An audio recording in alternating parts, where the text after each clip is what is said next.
This is lesson 1.9 on linear inequalities. Now, up to this point, with the exception of the last section, we've been working with equations. So those are going to be statements with an equal sign in it. An inequality, that's going to be anything with an greater than or less than or greater than or equal to or less than or equal to sign in it. Now, I'm assuming that we're familiar with those four types of signs. Solving an inequality, it's actually going to be very similar to solving an equation. For the most part, the first steps, regardless if you're solving a linear inequality, an absolute value inequality, quadratic inequality, we're going to see that the first few steps, for the most part, are very similar. The one key difference, however, if at some point in our solving process we need to multiply both sides of our inequality by a negative number or divide by a negative number, we need to change the direction of the sign. So if we originally had an equation with a greater than sign in it, or rather an inequality with a greater than sign in it, and we multiply both sides by -3, we would have to change that to a less than sign. Just change the direction of the sign. Whether or not it had an equality or not, that will not change. If it were greater than or equal to, it would change to less than or equal to. If it were less than, it would change to greater than. It's not going to affect whether or not that equality is part of it. Alright, so let's consider this example. So we want to solve this inequality. 3x plus 4 is less than or equal to 5x minus 6. So like I said, solving an inequality for the most part is very similar to solving just the corresponding equation. So what we want to do here, this is a linear inequality. The highest exponent of our variable is 1. We're going to want to get all the x's by themselves on one side, all the constants on the other. Just for the sake of demonstrating what we do when we have to deal with negative numbers, multiplying by negative numbers, I'm going to subtract 5x from both sides and then subtract 4 from both sides. So this is going to put all of our variable terms on the left-hand side, all of our constant terms on the right-hand side. So 3x minus 5x, that gives us negative 2x. The 4's cancel, the 5x's cancel. Negative 6 minus 4, that's going to be negative 10. Alright, so here, if this were an equation, we just divide by negative 2 and that would be the end. Here, though, we're still going to divide both sides by negative 2. But when we do that, we're going to change the direction of our inequality. So it's no longer less than or equal to. It's going to be greater than or equal to. And negative 10 divided by negative 2, that will be positive 5. So here's our answer using inequality notation. Now we want to go ahead and use interval notation to describe this. It's from here on out, using interval notation is a little bit more common than using this traditional inequality notation. For this particular instance, it's really a matter of splitting hairs, but I would like for us to get in the habit of writing things in interval notation. Just so that we see how to do this. If you're ever unsure, draw a quick little number line to check, make sure that you're doing things correctly. We do want to let x equal 5, so we'll do a solid dot here. And everything greater than 5, we're going to shade to the right. Alright, so for our answer in interval notation, our left bound is 5, so that's going to be the first number that we write. We do include it, so we'll use closed brackets. And then notice, we don't have a right bound. There's no number where we stop to the right. So what we're going to do here is we're going to write infinity.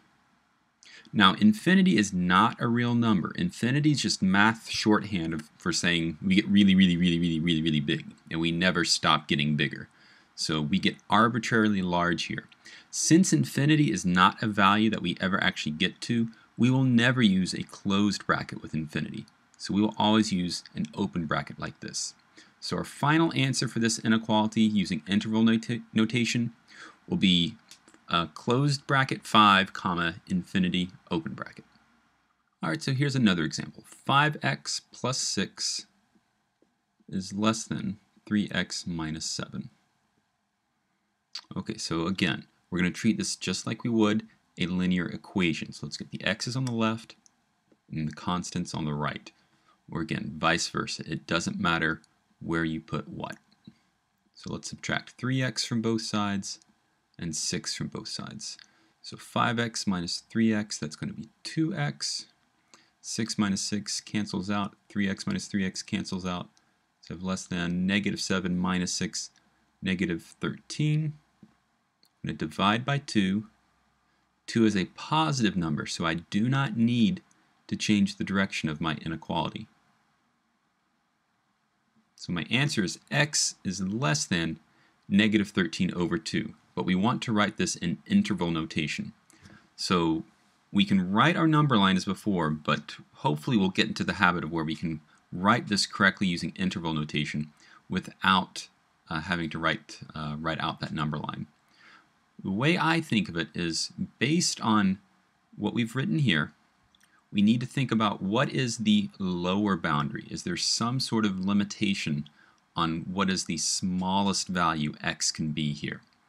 We see negative 13 over 2. Is that the biggest x can be, or is that the smallest x can be? X has to be less than that, so that's the biggest. So we're actually not told what is the lowest bound here. So if we aren't specified a lowest bound, we're going to write negative infinity. Again, it's not an actual value, so we're going to use an open bracket here. We never actually get to negative infinity. That just tells us that x is allowed to get more and more negative as far as it wants to. And then our upper boundary is negative 13 over 2. Now, since x is not allowed to equal negative 13 over 2, we're going to use an open bracket here. So this right here will be our final answer in this case.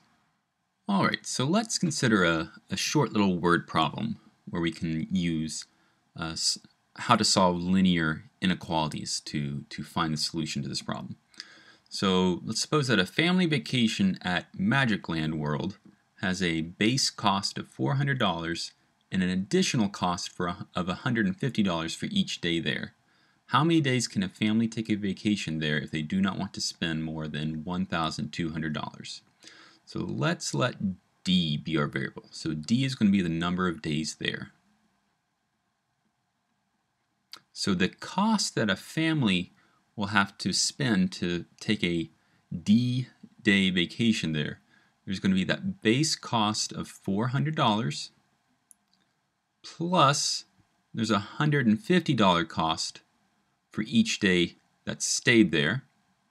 We want that to be no more than $1,200. So no more. If we spend less than that, that's good. If we spend exactly that much, that's good. But if we spend more than that, that's bad. So that means that we want this to be less than or equal to that amount.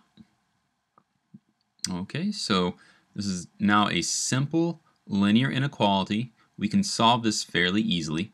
We're going to subtract 400 from both sides because we want to get our variable all by itself. So that leaves us with 150d is less than or equal to 800. We're going to divide both sides by 150. So d is less than or equal to 800 divided by 150. Let's see here. So 800 divided by 150. Now we can get a 0 to cancel out. So that's the same as 80 over 15. And I think 5 will go into each of those pretty easily. So 5 will go into 15 3 times, and 5 will go into 80.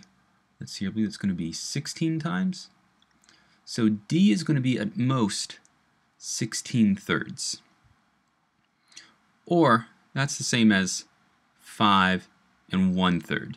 Now, normally I'll prefer for answers to be in this form, but here it doesn't really make sense. Usually most vacations, you can't purchase a partial day there. So 16/3, that's not a whole number, so we can't actually buy just a third of a day. We can only buy whole days.